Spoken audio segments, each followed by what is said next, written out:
Oil and gas ഇൻഡസ്ട്രിയിലുള്ള job opportunities എന്തൊക്കെ കാര്യങ്ങളാണ് പഠിക്കാനുള്ളത്? ഇന്ന് ഏറ്റവും കൂടുതൽ ആൾക്കാർ ചർച്ച ചെയ്യുന്നത് ഓയിൽ ആൻഡ് ഗ്യാസ് ഇൻഡസ്ട്രിയെ പറ്റിയിട്ടാണ്. ക്രൂഡ് ഓയിലിനെ എക്സ്ട്രാക്ട് ചെയ്ത് പ്രോസസ്സ് ചെയ്തിട്ട് എൻഡ് യൂസർ വരെ എത്തുന്ന പ്രൊസീജിയേഴ്സ് ആണ് നമുക്ക് ഓയിൽ ആൻഡ് ഗ്യാസ് ഇൻഡസ്ട്രിയിൽ മെയിൻ ആയിട്ട് പഠിക്കാൻ വേണ്ടി വരുന്നത്. ഇന്നത്തെ ജോബ് മാർക്കറ്റിൽ ഒരുപാട് ജോബ് ഓപ്പർച്യൂണിറ്റീസ് ആണ് ഓയിൽ ആൻഡ് ഗ്യാസ് ഇൻഡസ്ട്രിയിൽ അവൈലബിൾ ആയിട്ടുള്ളത്. ഇന്ന് നമുക്ക് അതിനെപ്പറ്റി ഒരു എക്സ്പെർട്ടിനോട് തന്നെ ചോദിച്ചറിയാം. Mister Jinil, welcome to our show. Thank you. Sir, എന്താണ് ഈ ഓയിൽ ആൻഡ് ഗ്യാസ് ഇൻഡസ്ട്രിയിൽ നമുക്ക് പ്രധാനമായിട്ടും പഠിക്കാനുള്ളതെന്ന് ഒന്ന് പറയാമോ?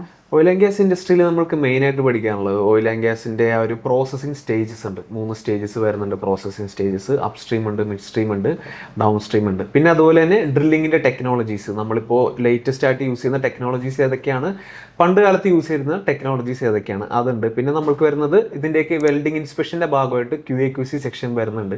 അവിടെ പിന്നെ ഡോക്യുമെൻറ്റേഷൻ വരുന്നുണ്ട്, WPS, PQR, അങ്ങനെ കുറച്ച് ഡോക്യുമെൻറ്റേഷൻ കാര്യങ്ങളൊക്കെ വരുന്നുണ്ട്. പിന്നെ piping and pipe line engineering, അവിടെ പൈപ്പ് ലൈൻസിന് യൂസ് ചെയ്യുന്ന ഫിറ്റിങ്സ് ഏതൊക്കെയാണ്, പൈപ്പിന് യൂസ് ചെയ്യുന്ന മെറ്റീരിയൽസ് ഏതൊക്കെയാണ്, അവിടെ യൂസ് ചെയ്യുന്ന valve, different types of valve, അതിൻ്റെ വർക്കിംഗ് എങ്ങനെയൊക്കെയാണ്, ഇങ്ങനെയൊക്കെ വരുന്നുണ്ട്. പിന്നെ നോൺ ഡിസ്ട്രക്റ്റീവ് ടെസ്റ്റിംഗ് വരുന്നുണ്ട്. അത് നമ്മളുടെ വെൽഡിംഗ് ഇൻസ്പെക്ഷൻ്റെ ഭാഗമായിട്ട് തന്നെ, വെൽഡിൻ്റെ ക്വാളിറ്റി ചെക്ക് ചെയ്യുന്നതിൻ്റെ ഭാഗമായിട്ട് തന്നെ NDT methods, different types of methods വരുന്നുണ്ട്. പിന്നെ സേഫ്റ്റി, ബേസിക് ഇൻഡസ്ട്രിയൽ സേഫ്റ്റി, നമ്മൾ ഇൻഡസ്ട്രിയിൽ വർക്ക് ചെയ്യുന്ന സമയത്ത് ഏതൊക്കെ കാര്യങ്ങളാണ് നമ്മൾ ബേസിക്കായിട്ട് സേഫ്റ്റിയുടെ ഭാഗമായിട്ട് പാലിക്കേണ്ടത് എന്നുള്ളതിനെ കുറിച്ചിട്ടൊക്കെ പഠിക്കാനുള്ളത്. പിന്നെ സാർ, എനിക്കിപ്പം ഒരു ഓയിൽ ആൻഡ് ഗ്യാസ് ഇൻഡസ്ട്രി എന്ന് പറയുമ്പം എനിക്ക് ആകെ 2 വേർഡേ അറിയത്തുള്ളൂ, റിഗ്, റിഫൈനറി എന്നൊക്കെ. അപ്പം എന്താണ് റിഗ്, എന്താണ് റിഫൈനറി, അത് എങ്ങനെയാണെന്ന് പറഞ്ഞു തരാൻ പറ്റുക? ഓക്കെ, റിഗ് എന്ന് പറഞ്ഞു കഴിഞ്ഞാൽ നമ്മൾ മെയിനായിട്ട് വരുന്നത് ഓഫ് ഷോറിൽ വരുന്ന റിഗ് ഉണ്ട്, ഓൺ ഷോറിലും വരാറുണ്ട്. അപ്പോൾ റിഗിൽ നടക്കുന്നതെന്ന് പറഞ്ഞു കഴിഞ്ഞാൽ ഡ്രില്ലിംഗ് പ്രോസസ്സാണ് മെയിനായിട്ട് റിഗിൽ നടക്കുന്നത്. ഡ്രില്ല് ചെയ്തിട്ട് നമ്മളുടെ ഭൂമിക്കടിയിലുള്ള ക്രൂഡ് ഓയിൽ ഡ്രില്ല് ചെയ്ത് സർഫസിലേക്ക് എത്തിക്കുക. പിന്നെ ഓൺ ഷോറിൽ നടക്കുന്നതെന്ന് പറഞ്ഞാൽ, റിഫൈനറിയിൽ നടക്കുന്നതെന്ന് പറഞ്ഞു കഴിഞ്ഞാൽ ഈ കിട്ടുന്ന ക്രൂഡ് ഓയിലിൻ്റെ പ്രോസസ്സിംഗ് ആണ് നടക്കുന്നത്. പ്രോസസ്സ് ചെയ്ത് ഡിഫറെൻറ്റ് സ്റ്റേജ് ഓഫ് പ്രോസസ്സിങ്ങിലൂടെ പോയിട്ട് നമ്മളുടെ ഡെയിലി യൂസ് ചെയ്യുന്ന പെട്രോൾ, ഡീസൽ, അങ്ങനെ ഓരോരോ ബൈ പ്രോഡക്ട്സ് ആയിട്ട് കൺവേർട്ട് ചെയ്യുന്ന ഒരു പ്രോസസ്സാണ് ഒരു റിഫൈനറിക്കകത്ത് നടക്കുന്നത്. അപ്പോൾ റിഗിൽ നടക്കുന്നതെന്ന് പറഞ്ഞു കഴിഞ്ഞാൽ ക്രൂഡ് ഓയിലിൻ്റെ എക്സ്ട്രാക്ഷനും കാര്യങ്ങളൊക്കെയാണ്. പിന്നെ റിഫൈനറിയിൽ ഇതിൻ്റെ പ്രോസസ്സ് ചെയ്തിട്ട് ഫൈനൽ പ്രോഡക്റ്റ് ഉണ്ടാക്കുന്ന ഒരു പ്രോസസ്സാണ് നടക്കുന്നത്. ഓക്കെ, ഇപ്പോൾ സാർ ഇപ്പോൾ ഒരു ഓൺ ഷോർ, ഓഫ് ഷോർ എന്നൊക്കെ പറഞ്ഞില്ലേ, അപ്പോൾ ഈ ഓൺ ഷോർ എന്താണ്, ഓഫ് ഷോർ എന്താണ്, ഇത് തമ്മിലുള്ള ഡിഫറൻസ് എന്താണ്, അതും കൂടി ഒന്ന് ജസ്റ്റ് ഒന്ന് പറയാമോ? ഓക്കെ, ഓൺ ഷോർ എന്ന് പറയുമ്പോൾ മെയിനായിട്ട് ലാൻഡിൽ വരുന്ന വർക്കും കാര്യങ്ങളൊക്കെ നമുക്ക് ഓൺ ഷോറിൻ്റെ കാറ്റഗറിയിൽ പറയാനായിട്ട് പറ്റും. ഓഫ് ഷോർ എന്ന് പറഞ്ഞു കഴിഞ്ഞാൽ മോസ്റ്റ് പ്രോബബ്ലി കടലിൻ്റെ നടുക്കായിരിക്കും. സോ ഓഫ് ഷോർ റിഗ് എന്നൊക്കെ പറയുമ്പോഴേക്കും, റിഗ് എന്ന് പറയുമ്പോഴേക്കും കടലിൻ്റെ നടുവിൽ അവിടെ ക്രൂഡ് ഓയിൽ ഉണ്ടായതുകൊണ്ട് തന്നെ അവിടെ പ്ലാറ്റ്ഫോംസ് കാര്യങ്ങളൊക്കെ സെറ്റ് ചെയ്തിട്ട് അവിടെ വർക്ക് ചെയ്യാനുള്ള എക്യുപ്മെൻറ്റ്സും പിന്നെ അവിടെ ആൾക്കാർക്ക് താമസിക്കാനുള്ള ഏരിയാസും കാര്യങ്ങളൊക്കെ പ്രൊവൈഡ് ചെയ്തിട്ട് അവിടെ ഫുൾ വർക്കിങ്ങും ആ ഒരു സ്പോട്ടിലായിരിക്കും നടക്കുന്നത്. ഓൺ ഷോർ എന്ന് പറയുമ്പോഴേക്കും നമ്മളുടെ റിഫൈനറീസും കാര്യങ്ങളൊക്കെ എല്ലാം ഓൺ ഷോറിൻ്റെ ഭാഗമായിട്ട് വരുന്ന ഒരു സ്റ്റേജസ് ആണ്. ഇപ്പോൾ ഈ റിഗിൽ അല്ലെങ്കിൽ റിഫൈനറിയിൽ വർക്ക് ചെയ്യാൻ വേണ്ടിയിട്ട് എന്തെങ്കിലും പർട്ടിക്കുലർ ആയിട്ടുള്ള എഡ്യൂക്കേഷൻ ക്വാളിഫിക്കേഷൻ അങ്ങനെ എന്തെങ്കിലും ആവശ്യമുണ്ടോ? എഡ്യൂക്കേഷൻ നമ്മൾക്ക് ആക്ച്വലി 10th പാസ്സായിട്ടുള്ള ഒരാൾക്ക് നമ്മളുടെ ഓയിൽ ആൻഡ് ഗ്യാസ് ഫീൽഡിലേക്ക് വർക്ക് ചെയ്യാനായിട്ട് വരാവുന്നതാണ്. കാരണം നമ്മളുടെ ഓഫ് ഷോറിൽ വർക്ക് ചെയ്യുമ്പോൾ റോസ്റ്റ് ബോട്ട് എന്നുള്ള പൊസിഷനിൽ അവർ ചോദിക്കുന്നത് ബേസിക് ക്വാളിഫിക്കേഷൻ 10th ആണ്. സോ മിനിമം ക്വാളിഫിക്കേഷൻ 10th മതി. 10th +2 ITI, diploma, BTech, MTech, അങ്ങനെ ഓരോരോ ഡിഫറെൻറ്റ് ക്വാളിഫിക്കേഷൻസിലെ ആൾക്കാർക്ക് നമുക്ക് ഈ ഫീൽഡിലേക്ക് വരാവുന്നതാണ്. അപ്പോൾ 10th കഴിഞ്ഞ ആൾക്കാർ കയറുന്ന ജോബ് എന്തായിരിക്കും? 10th കഴിഞ്ഞാൽ ആക്ച്വലി റോസ്റ്റ് ബോട്ടായിട്ടായിരിക്കും കയറാൻ പറ്റുന്നത്. പിന്നെ അങ്ങനെ അവർ അവിടെ നിന്ന് വർക്ക് ചെയ്ത എക്സ്പീരിയൻസ് ആയിട്ട് അസിസ്റ്റൻറ്റ് ഫ്ലോർമാനായി പിന്നെ അസിസ്റ്റൻറ്റ് ഡ്രില്ലിങ്, അങ്ങനെ ഡിഫറെൻറ്റ് സ്റ്റേജസിലേക്ക് നിന്ന് എക്സ്പീരിയൻസ് ആക്കി വരാവുന്നതാണ്. ഒരു BTech ഗ്രാജുവേറ്റ് ആണെങ്കിലും BTech ആണെങ്കിലും നമ്മൾക്ക് ആക്ച്വലി ഓഫ് ഷോറിൽ വരുമ്പോഴേക്കും അവിടെ റോസ്റ്റ് ബോട്ടായിട്ട് തന്നെ കയറാൻ പറ്റുള്ളൂ. പിന്നെ ഓരോ കമ്പനീസ് അവർ എക്സാംസും കാര്യങ്ങളൊക്കെ നടത്തുമ്പോഴേക്കും നമ്മളത് അറ്റൻഡ് ചെയ്തിട്ട് അതിൻ്റെ ആ ഒരു ക്വാളിഫിക്കേഷനിലേക്ക് പാസ്സായി കഴിഞ്ഞാൽ നമുക്ക് കുറച്ചുകൂടെ സാലറി ബേസ് ആണെങ്കിലും പൊസിഷനിൽ ആണെങ്കിലും ബെനിഫിറ്റ്സും കാര്യങ്ങളൊക്കെ ഉണ്ടാവുന്നതാണ്. റിഫൈനറിയിലാണെന്നുണ്ടെങ്കിൽ റിഫൈനറിയിൽ ഒരു BTech ഗ്രാജുവേറ്റിന് ഡയറക്റ്റ് QA/QC ആയിട്ട് കയറാൻ പറ്റുന്നതാണ്. പക്ഷേ ഒരു +2 അല്ലെങ്കിൽ 10th ഒക്കെ കഴിഞ്ഞ ഒരാളാണെങ്കിൽ അവർക്ക് ആക്ച്വലി നമ്മളുടെ സിലബസിൽ NDT വരുന്നുണ്ടല്ലോ. അപ്പോൾ ഒരു NDT ടെക്നീഷ്യനായിട്ട് അവർക്ക് ആദ്യമേ കയറാനായിട്ട് പറ്റുള്ളൂ. പിന്നെ അതുപോലെ തന്നെ അതിൻ്റെ എക്സ്പീരിയൻസ് എടുത്തതിന് ശേഷം കുറച്ച് നാൾ എക്സ്പീരിയൻസ്, മേ ബി ഒരു 3 or 4 years എക്സ്പീരിയൻസ് എടുത്തിട്ട് അവർക്ക് QA/QC സെക്ഷനിലേക്ക് വേണമെങ്കിൽ, അവർക്ക് ഇൻട്രസ്റ്റ് ആണെങ്കിൽ വരാവുന്നതാണ്. അല്ലെങ്കിൽ അവർക്ക് NDT ടെക്നീഷ്യൻ്റെ തന്നെ സ്പെഷ്യലൈസ് ചെയ്ത് പോകാനായിട്ട് പറ്റുന്നതാണ്. സാർ ഇപ്പോൾ QA/QC എന്ന് പറഞ്ഞല്ലോ. അപ്പം ഇത് ഈ QA/QC എന്ന് പറയുന്നത് ഓയിൽ ആൻഡ് ഗ്യാസ് ഇൻഡസ്ട്രിയിൽ മാത്രം യൂസ് ചെയ്യുന്ന എന്തെങ്കിലും QA/QC മെത്തേഡാണോ, അല്ലെങ്കിൽ മെക്കാനിക്കൽ ആയിട്ടുള്ള എല്ലാ QA/QCയും സെയിം തന്നെയാണോ, അതെങ്ങനെയാണെന്നൊന്ന് പറയാമോ? ആക്ച്വലി നമ്മളുടെ ഓയിൽ ആൻഡ് ഗ്യാസിൽ വരുന്ന QA/QC മെയിനായിട്ട് മെറ്റീരിയൽ ഇൻസ്പെക്ഷൻ വരുന്നുണ്ട്, പിന്നെ വെൽഡിംഗ് ഇൻസ്പെക്ഷൻ. ഇതിന്റെ രണ്ടിനുമാണ് മെയിനായിട്ട് ക്വാളിറ്റി ഇൻസ്പെക്ഷൻസ് വരുന്നത്. പ്രൊഡക്ഷനിലും വരുന്നുണ്ട്. നമ്മളിപ്പോൾ എക്സാമ്പിൾ പറഞ്ഞു കഴിഞ്ഞാൽ ഓട്ടോമൊബൈൽസിന്റെ സ്പെയർ പാർട്സ് ഒക്കെ മാനുഫാക്ചർ ചെയ്യുന്ന പ്രൊഡക്ഷൻ കമ്പനീസ് ആണെങ്കിലും ഇപ്പോൾ ഗിയർ ഒക്കെ എടുത്തു കഴിഞ്ഞാൽ ആ ഗിയറിന്റെ ഓരോ ടീത്തുകളുടെ മെഷർമെന്റ്സും കാര്യങ്ങളൊക്കെ കറക്റ്റ് ആയിരിക്കണം. അപ്പോൾ ആ ഒരു സെക്ഷനിൽ നോക്കിക്കഴിഞ്ഞാലും അവിടെ ക്വാളിറ്റി വരുന്നുണ്ട്. ഏതൊരു പ്രൊഡക്റ്റും അത് ക്ലയന്റിനെയൊക്കെ കൊടുക്കുന്നതിന് മുന്നേ ക്വാളിറ്റി ചെക്കിങ് കഴിഞ്ഞ് ഓക്കെ ആണെങ്കിൽ മാത്രമേ നമ്മൾ കൊടുക്കുകയുള്ളൂ. ഓക്കെ, ഇതിന് എന്തെങ്കിലും പെർട്ടിക്കുലർ സ്റ്റാൻഡേർഡ്സ് അങ്ങനെ എന്തെങ്കിലും കാര്യങ്ങൾ കീപ്പ് ചെയ്യുന്നുണ്ടോ? നമ്മൾ ASME സ്റ്റാൻഡേർഡ്സ് ആണ് മോസ്റ്റ് പ്രോബബ്ലി ഫോളോ ചെയ്ത് പോകുന്നത്. പിന്നെ അതുപോലെ തന്നെ അമേരിക്കൻ സ്റ്റാൻഡേർഡ്, ബ്രിട്ടീഷ് സ്റ്റാൻഡേർഡും ഉണ്ട്. മിക്ക ഇൻഡസ്ട്രീസിലും അമേരിക്കൻ സ്റ്റാൻഡേർഡ്സ് ആണ് നമ്മൾ ഫോളോ ചെയ്ത് അമേരിക്കൻ ആണ് കോമൺലി യൂസ് ചെയ്യുന്നത്. ഓക്കെ, പിന്നെ സാർ നേരത്തെ പറഞ്ഞില്ലേ NDT എന്ന് പറഞ്ഞിട്ട്, അപ്പൊ NDT ഏതൊക്കെ മെത്തേഡ്സ് ആണ് പൊതുവെ നമ്മൾ ഉപയോഗിക്കുന്നത്? പൊതുവെ ഏറ്റവും ഇമ്പോർട്ടൻ്റ് ആയിട്ട് ഇൻഡസ്ട്രീസിൽ കാണുന്നതാണ് റേഡിയോഗ്രാഫിക് ടെസ്റ്റിങ്.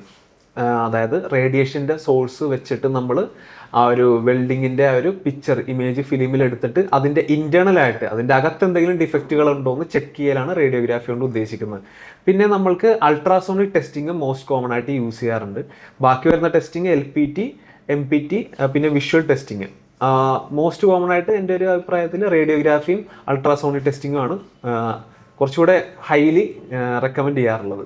ഓക്കെ, ഇപ്പം സാർ ആദ്യം പറഞ്ഞു ഡ്രില്ലിങ്ങിനെ പറ്റിയിട്ട്. അപ്പോൾ ഈ ഡ്രില്ലിംഗ് എന്ന് പറയുന്നത് റിഗിലുള്ള ഒരു പ്രൊസീജിയർ ആണോ? അതെ, റിഗിലുള്ള ഒരു പ്രൊസീജിയർ ആണ്. നമ്മൾക്ക് ഓഫ് ഷോറും ഓൺ ഷോർ ഡ്രില്ലിങ്ങും വരാറുണ്ട്. മോസ്റ്റ് പ്രോബബ്ലി കടലിൻ്റെ നടുവിലായിരിക്കും നമ്മൾക്ക് ഈ പ്ലാറ്റ്ഫോംസും കാര്യങ്ങളൊക്കെ വരുന്നത്. സോ കടലിൻ്റെ അടിയിൽ, അടിത്തട്ടിൽ, ആ ഭൂമിക്കടിയിൽ നമ്മളുടെ ക്രൂഡ് ഓയിലിൻ്റെ പ്രസൻസ് ഉള്ളതുകൊണ്ട് തന്നെ അവിടെ നിന്ന് ഡ്രിൽ ചെയ്തിട്ട് സർഫസിലേക്ക് ക്രൂഡ് ഓയിൽ എടുക്കുന്ന ഒരു പ്രോസസ്സാണ് ഡ്രില്ലിങ്ങിൽ വരുന്നത്. ഓക്കെ, പിന്നെ ഞാൻ ഇതിൽ കേട്ടിട്ടുണ്ട് ഈ mid stream, up stream, down stream എന്നൊക്കെ പറഞ്ഞിട്ട് ഡിഫറെൻറ്റ് സ്ട്രീംസ് കേട്ടിട്ടുണ്ട്. അതിൻ്റെ ഡിഫറൻസ് എന്താണെന്നൊന്ന് പറയാം?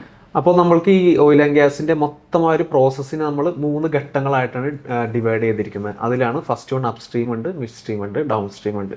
അപ്പോൾ അപ് സ്ട്രീമിൽ വരുന്നത് എന്താണെന്ന് വെച്ച് കഴിഞ്ഞാൽ എക്സ്പ്ലോറേഷനാണ്. എക്സ്പ്ലോറേഷൻ പ്രൊഡക്ഷനാണ് അപ് സ്ട്രീമിൽ വരുന്നത്. സ്ട്രീമിൽ വരുന്നതെന്ന് പറഞ്ഞു കഴിഞ്ഞാൽ നമ്മൾക്ക് ഡ്രില്ലിങ്ങിൻ്റെ കേസ് ഞാൻ നേരത്തെ പറഞ്ഞല്ലോ. അപ്പോൾ ഡ്രില്ലിങ് ചെയ്യുമ്പോൾ നമ്മൾക്ക് ഫസ്റ്റ് ആ ക്രൂഡ് ഓയിൽ ഏത് ലൊക്കേഷനിലാണ് ഉള്ളതെന്ന് അറിയണം. അതിനുവേണ്ടി ഡിഫറെൻറ്റ് ടൈപ്സ് ഓഫ് സർവേസും കാര്യങ്ങളൊക്കെ ഉണ്ട്. സെയ്സ്മിക് സർവേ, മാഗ്നറ്റിക് സർവേ, അങ്ങനെ ഡിഫറെൻറ്റ് ടൈപ്സ് ഓഫ് സർവേസ് ഉണ്ട്. അപ്പോൾ ഈ സർവേസ് ഒക്കെ വെച്ചിട്ട് ഇതിൻ്റെ ലൊക്കേഷൻസ് ഐഡൻറ്റിഫൈ ചെയ്തതിന് ശേഷം അവിടെ ഡ്രില്ലിങ് ചെയ്യാനുള്ള പ്ലാറ്റ്ഫോമും അതിൻ്റെ എക്യുപ്മെൻറ്റ്സും കാര്യങ്ങളെല്ലാം ഇൻസ്റ്റാളേഷൻ ചെയ്തിട്ട് അവിടെ ഒരു പ്രോസസ്സ് ചെയ്യും. പ്രോസസ്സ് ചെയ്ത് ഡ്രില്ലിങ് സ്റ്റാർട്ട് ചെയ്ത് നമ്മളുടെ ക്രൂഡ് ഓയിൽ സർഫസിൽ എത്തിക്കുന്ന വരെയുള്ള പ്രോസസ്സിനെ നമ്മൾക്ക് അപ് സ്ട്രീമിൻ്റെ ഇതിൽ പെടുത്താവുന്നതാണ്. മിഡ് സ്ട്രീം എന്ന് പറയുമ്പോഴേക്കും ഈ കിട്ടിയിരിക്കുന്ന ക്രൂഡ് ഓയിൽ നമ്മൾക്ക് ഓൺ ഷോറിലേക്ക് ട്രാൻസ്പോർട്ട് ചെയ്യണം. ട്രാൻസ്പോർട്ട് ചെയ്ത് നമ്മളുടെ സ്റ്റോറേജ് ടാങ്കറിലേക്ക് സൂക്ഷിച്ച് വെക്കാവുന്നതാണ്. അപ്പോൾ ട്രാൻസ്പോർട്ടേഷൻ നമ്മൾക്ക് മെയിനായിട്ട് പൈപ്പ് ലൈൻസ് വഴി ചെയ്യാം. പിന്നെ അതുപോലെ തന്നെ ഷട്ടിൽ ടാങ്കേഴ്സ്, ഷിപ്പുകൾ വഴിയിട്ട് നമുക്ക് ട്രാൻസ്പോർട്ട് ചെയ്ത് ഓൺ ഷോറിൽ എത്തിക്കാൻ പറ്റുന്നതാണ്. ആൻഡ് ഡൗൺ സ്ട്രീം എന്ന് പറയുമ്പോഴേക്കും നമ്മളുടെ റിഫൈനറീസിൽ നടക്കുന്ന പ്രോസസ്സ്, ഈ സ്റ്റോറേജ് ടാങ്കറിലുള്ള ക്രൂഡ് ഓയിൽ റിഫൈനറീസിലേക്ക് എത്തിച്ചിട്ട് അവിടെ നടക്കുന്ന ഈ different types of process convert ചെയ്തിട്ട് നമ്മളുടെ ഡെയിലി യൂസ് ചെയ്യുന്ന പ്രൊഡക്റ്റാക്കി മാറ്റുന്ന ഒരു പ്രോസസ്സാണ് നമ്മൾക്ക് ഡൗൺ സ്ട്രീമിൽ പറയാൻ പറ്റുന്നത്. ഇപ്പോൾ സാർ ഇതിനകത്ത് പൈപ്പിംഗ് എഞ്ചിനീയറിങ്ങിനെ പറ്റി പറഞ്ഞല്ലോ. പൈപ്പിംഗ് എഞ്ചിനീയറിംഗ് എന്താണ്, അതിൻ്റെ കാര്യങ്ങൾ എന്താണ്, അതിനകത്ത് എന്തെങ്കിലും സ്റ്റാൻഡേർഡ്സ് യൂസ് ചെയ്യുന്നുണ്ടോ, അങ്ങനത്തെ കാര്യങ്ങളൊന്ന് പറയാമോ? പൈപ്പിങ്ങിൻ്റെ സ്റ്റാൻഡേർഡ്സ് നമ്മൾ മറ്റേ API സ്റ്റാൻഡേർഡ്സ് ആണ് യൂസ് ചെയ്യുന്നത്. പിന്നെ അതുപോലെ തന്നെ പൈപ്പിംഗ് എന്ന് പറയുമ്പോഴേക്കും ആക്ച്വലി പൈപ്പിംഗ് സൂപ്പർവൈസർ എന്നുള്ള പോസ്റ്റിലേക്ക് നമ്മളുടെ ഓയിൽ ആൻഡ് ഗ്യാസ് കോഴ്സ് പഠിച്ച ഒരാൾക്ക് പോകാവുന്നതാണ്. ആ ഒരു ഫുള്ള് പൈപ്പിങ്ങിൻ്റെ പൈപ്പ് ലൈൻസ്, അതിൻ്റെ മെറ്റീരിയൽസ്, അത് സംബന്ധമായിട്ടുള്ള എല്ലാ കാര്യങ്ങളിലേക്കും സ്പെസിഫിക്കലി അല്ലെങ്കിൽ സ്പെഷ്യലൈസ് ചെയ്തിരിക്കുന്ന ഒരാളായിരിക്കും പൈപ്പിംഗ് സൂപ്പർവൈസർ എന്ന് പറഞ്ഞു കഴിഞ്ഞാൽ. ആൻഡ് ആക്ച്വലി പൈപ്പിങ്ങിൽ പോയി കഴിഞ്ഞാൽ നമ്മൾക്ക് പൈപ്പിങ്ങിൻ്റെ ഇറക്ഷൻ, അതിൻ്റെ മെറ്റീരിയൽ ഇൻസ്പെക്ഷൻ, എല്ലാ കാര്യങ്ങളും പൈപ്പിങ്ങിൻ്റെ സൂപ്പർവൈസർ, പിന്നെ അതുപോലെ തന്നെ എക്സിക്യൂഷൻ്റെ സമയത്ത് പൈപ്പ് ലൈൻ റിലേറ്റഡ് ആയിട്ടുള്ള എല്ലാ കാര്യങ്ങളും ഈ ഒരു പൈപ്പിംഗ് സൂപ്പർവൈസറായിട്ട് വർക്ക് ചെയ്യുന്ന ഒരാൾക്ക് ഹാൻഡിൽ ചെയ്യാൻ പറ്റുന്നതാണ്. ഓക്കെ, ഇപ്പം ഓയിൽ ആൻഡ് ഗ്യാസ് എന്നാണല്ലോ. അപ്പോൾ ഈ ഓയിലിൻ്റെ കാര്യങ്ങൾക്കകത്തും അതുപോലെ ഗ്യാസിൻ്റെ കാര്യങ്ങൾക്കകത്തും ഒരേ പ്രൊസീജിയേഴ്സ് ആണോ ഫോളോ ചെയ്യുന്നത്, അതോ എന്തെങ്കിലും മെത്തേഡ്സിനകത്ത് ഡിഫറൻസ് വരുന്നുണ്ടോ?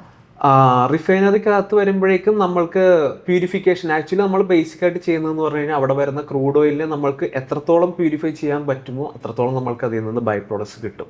അപ്പോൾ അതിൻ്റെ ഓരോന്നിൻ്റെയും ടെമ്പറേച്ചർ ലെവൽ വേരിയേഷൻ അനുസരിച്ചിട്ട് ലൈറ്റർ ആയിട്ടുള്ള പ്രൊഡക്ട്സും ഉണ്ടാവും, ഹാർഡർ ആയിട്ടുള്ള അല്ലെങ്കിൽ ഹെവിയർ ആയിട്ടുള്ള പ്രൊഡക്ട്സും ഉണ്ടാവും. സോ ലൈറ്റർ പ്രൊഡക്ട്സിൻ്റെ ഭാഗത്തിൽ വരുന്നതാണ് നമ്മളുടെ LPG ഗ്യാസും കാര്യങ്ങളൊക്കെ വരുന്നത്. ഹെവിയർ പ്രൊഡക്ട്സിന് നമ്മളിപ്പോൾ ടാറും കാര്യങ്ങളൊക്കെ യൂസ് ചെയ്യുന്നുണ്ടല്ലോ, അതൊക്കെ ഇതിൻ്റെ ഒരു ഹെവിയർ പ്രൊഡക്ട്സിൻ്റെ ഭാഗമായിട്ട് വരുന്നതാണ്. പ്രോസസ്സിംഗ് എന്ന് പറയുമ്പോഴേക്കും ഡിഫറെൻറ്റ് ടൈപ്സ് ഓഫ് പ്രോസസ്സ് ഉണ്ട്. അത് ഓരോരോ സെയിം പ്രോസസ്സിൽ നിന്ന് തന്നെ നമ്മൾക്ക് ഇപ്പോൾ ഗ്യാസും പ്രൊവൈഡ് ചെയ്യാൻ പറ്റും, അതുപോലെ തന്നെ പെട്രോൾസും ഓരോ ഡിഫറെൻറ്റ് ലെവൽസിൽ നമ്മൾക്ക് കിട്ടുന്നതാണ്. സാർ, ഇപ്പോൾ ഓയിൽ ആൻഡ് ഗ്യാസ് ഇൻഡസ്ട്രിയിൽ ഒരുപാട് ജോബ് ഓപ്പർച്യൂണിറ്റീസ് അവൈലബിൾ ആയിട്ടുണ്ടല്ലോ. അപ്പോൾ കുട്ടികൾക്ക് പറ്റുന്ന ജോബ് ഓപ്പർച്യൂണിറ്റീസ് ഏതൊക്കെ, ഇപ്പോൾ ഒരു ഫ്രഷറിന് പറ്റുന്ന ജോബ് ഓപ്പർച്യൂണിറ്റീസ് ഏതൊക്കെയാണെന്നുള്ളതൊന്ന് സാർ പറഞ്ഞുതരാമോ? നമ്മൾക്ക് ഇതിലെ ഡിഫറെൻറ്റ് ഫീൽഡ്സ് എന്ന് പറയുമ്പോൾ QA/QC സെക്ഷൻ ഉണ്ട്. ക്വാളിറ്റി സെക്ഷനിലേക്ക് സ്പെസിഫിക്കലി പോകണമെങ്കിൽ പോവാം. പിന്നെ അതുപോലെ തന്നെ NDTയുടെ കേസ് എടുത്തു കഴിഞ്ഞാൽ NDT ടെക്നീഷ്യൻ ആയിട്ട് പോകേണ്ട ആൾക്കാർക്ക് ചിലപ്പോൾ ഓരോ സ്റ്റുഡൻസിൻ്റെ ഇൻട്രസ്റ്റ് ഡിഫറെൻ്റ് ആയിരിക്കും. ചില ആൾക്കാർക്ക് വെൽഡിങ്ങിൻ്റെ വിഷ്വൽ ഇൻസ്പെക്ഷനിലായിരിക്കും ഭയങ്കര ഇൻട്രസ്റ്റ് വരുന്നത്. ചില ആൾക്കാർക്ക് NDTയുടെ നമ്മളുടെ പ്രാക്ടിക്കലി ചെയ്യുമ്പോഴേക്കും ആ ഒരു മെത്തേഡ് ചെയ്യുമ്പോൾ ഒരു ഇൻട്രസ്റ്റ് ആയിരിക്കാം. അപ്പോൾ NDTയിൽ പോകേണ്ട ആൾക്കാർക്ക് അതിൽ സ്പെസിഫിക്കലി പോകാം, QA/QCയിലേക്ക് പോകാൻ പറ്റും. പിന്നെ അതുപോലെ തന്നെ ഡ്രില്ലിംഗ് സെക്ഷനിലേക്ക് പോകാൻ ഇൻട്രസ്റ്റ് ഉള്ള ആൾക്കാർക്ക് ഡ്രില്ലിങ്ങിൻ്റെ സെക്ഷനിലേക്ക് പോകാൻ പറ്റും. പിന്നെ നെക്സ്റ്റ് പൈപ്പിംഗ്, ഞാൻ നേരത്തെ പറഞ്ഞ പോലെ തന്നെ പൈപ്പിംഗ് സൂപ്പർവൈസർ, അത് പോകെ എക്സ്പീരിയൻസ് ആയിട്ട് പൈപ്പിംഗ് എഞ്ചിനീയർ, പൈപ്പിംഗ് മാനേജർ, അതുപോലെ തന്നെ QA/QCയിലാണെങ്കിലും QA/QC എഞ്ചിനീയർ, QA/QC മാനേജർ, അങ്ങനെ ഡിഫറെൻറ്റ് ലെവലിലേക്ക് പോകാൻ പറ്റുന്നതാണ്. പിന്നെ ഇത് ഹൈലി ഇൻഫ്ലേമബിൾ ആയിട്ടുള്ള പാർട്ടിക്കിൾസ് ആണല്ലോ വരുന്നത്. എന്തെങ്കിലും സേഫ്റ്റി കാര്യങ്ങൾ അങ്ങനെ എന്തെങ്കിലും നോക്കേണ്ടതായിട്ട് വരും? നമ്മളുടെ ഓയിൽ ആൻഡ് ഗ്യാസ് ഫീൽഡിൽ സേഫ്റ്റി കുറച്ചുകൂടെ ഇമ്പോർട്ടൻസ്, എനിക്ക് തോന്നുന്നു എല്ലാ ഇൻഡസ്ട്രിയിലും സേഫ്റ്റി ഉണ്ട്, പക്ഷേ ഈ ഒരു ഫീൽഡിൽ കുറച്ച് സേഫ്റ്റി കുറച്ച് സ്ട്രിക്റ്റ് ആയിട്ട് ഫോളോ അപ്പ് ചെയ്യേണ്ടതാണ്. അതായത് നമ്മളിപ്പോൾ ഒരു റിഫൈനറിയിൽ വർക്കിന് കയറുന്നതിന് മുമ്പ് അവർ സേഫ്റ്റി ക്ലാസ് മാൻഡേറ്ററി ആയിട്ട് അറ്റൻഡ് ചെയ്യേണ്ടതാണ്. അപ്പോൾ അതിൽ അവർ പറയുന്ന ഓരോ കാര്യങ്ങളും, പേഴ്സണൽ പ്രൊട്ടക്റ്റീവ് എക്യുപ്മെൻറ്റ്സ് ആണെങ്കിലും അങ്ങനെ ഓരോരോ കാര്യങ്ങളും ചെറിയ കാര്യങ്ങളൊക്കെ ആയിരിക്കാം, പക്ഷെ അത് കറക്റ്റായിട്ട് ഫോളോ അപ്പ് ചെയ്ത് കഴിഞ്ഞാൽ പ്രശ്നങ്ങളൊന്നും ഉണ്ടാവില്ല. എപ്പോഴും എന്തെങ്കിലും ഹസാർഡ്സ് ഉണ്ടാവുകയാണെങ്കിൽ തന്നെ അതൊരു മാൻമെയ്ഡ് ഹസാർഡ് തന്നെ ആയിരിക്കും, ഒരു ചെറിയൊരു ശ്രദ്ധക്കുറവായിരിക്കും പറ്റുന്നത്. സോ കെയർഫുള്ളി വർക്ക് ചെയ്ത് കഴിഞ്ഞാൽ നല്ലൊരു ഫീൽഡ് തന്നെയാണ്. Anyway, thank you so much sir. എന്നെ പോലെയുള്ള സാധാരണക്കാരുടെ സംശയങ്ങളാണ് ഞാൻ ചോദിച്ചത്. അപ്പോൾ സാർ അതിന് വളരെ ക്ലിയർ ആയിട്ടുള്ള ആൻസേഴ്സ് തന്നു കഴിഞ്ഞു. എന്നെ പോലെ തന്നെ നിങ്ങൾക്കും ഇതുപോലെയുള്ള ഒരുപാട് സംശയങ്ങൾ ഉണ്ടാവും എന്ന് എനിക്കറിയാം. അത് താഴെ കമൻ്റ് ആയിട്ട് മെൻഷൻ ചെയ്യൂ. അപ്പോൾ അടുത്ത എപ്പിസോഡിൽ നിങ്ങളുടെ സംശയങ്ങൾക്കുള്ള ഉത്തരങ്ങളുമായിട്ട് ഞങ്ങൾ വീണ്ടും വരുന്നതായിരിക്കും. Thank you so much.